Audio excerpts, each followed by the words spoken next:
Aujourd'hui, c'est un jour important pour l'histoire de Saham Bank.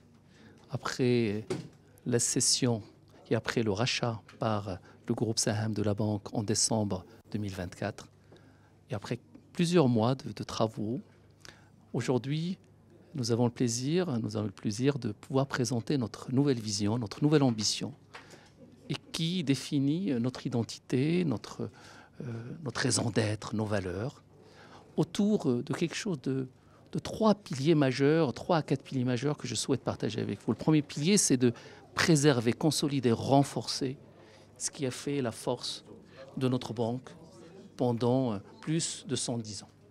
Donc là-dessus, c'est non négociable. Il faut qu'on continue de préserver ça parce que nous sommes un acteur responsable, parce que nous sommes un acteur régulé et que nous avons une responsabilité dans ce sens. À côté de ça, il faut venir engager des dynamiques fortes, pour ne pas dire des chocs, sur la simplification des parcours, la simplification des offres, la simplification de l'organisation des circuits de décision pour pouvoir accompagner les ambitions de nos clients. Deuxième dynamique forte, la digitalisation et l'intelligence artificielle. Pas pour faire joujou, pour pouvoir, encore une fois, accompagner, s'approprier ces nouvelles technologies au service de notre raison d'être qui est catalyser, accélérer les ambitions de nos clients. Troisième axe, et c'est un axe qui nous est cher et qui est compliqué parce que c'est un chemin, c'est viser l'excellence. L'excellence relationnelle, l'excellence opérationnelle.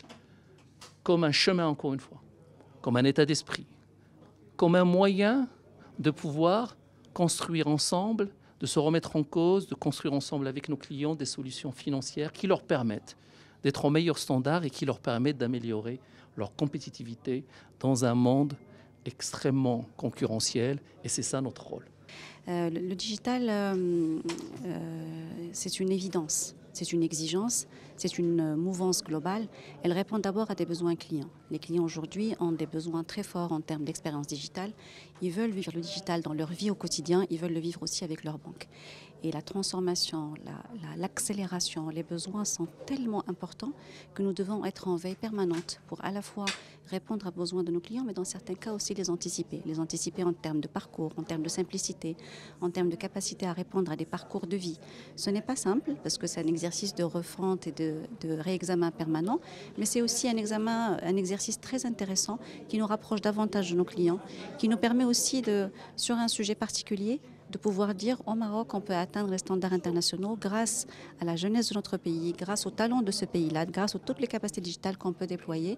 Je pense que l'ensemble des acteurs sont résolument engagés dans cette dynamique-là. Ils déploient leurs moyens et le champ du possible, il est extrêmement important, extrêmement intéressant.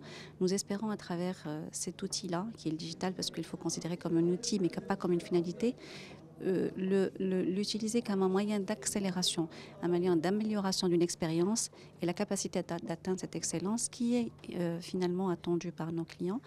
La personnalisation, les expériences sans couture, des parcours fluides sont aujourd'hui une évidence qui est attendue et nous devons en permanence, en tant qu'acteurs financiers, en tant que banque, nous réinventer et être au niveau des attentes de nos clients.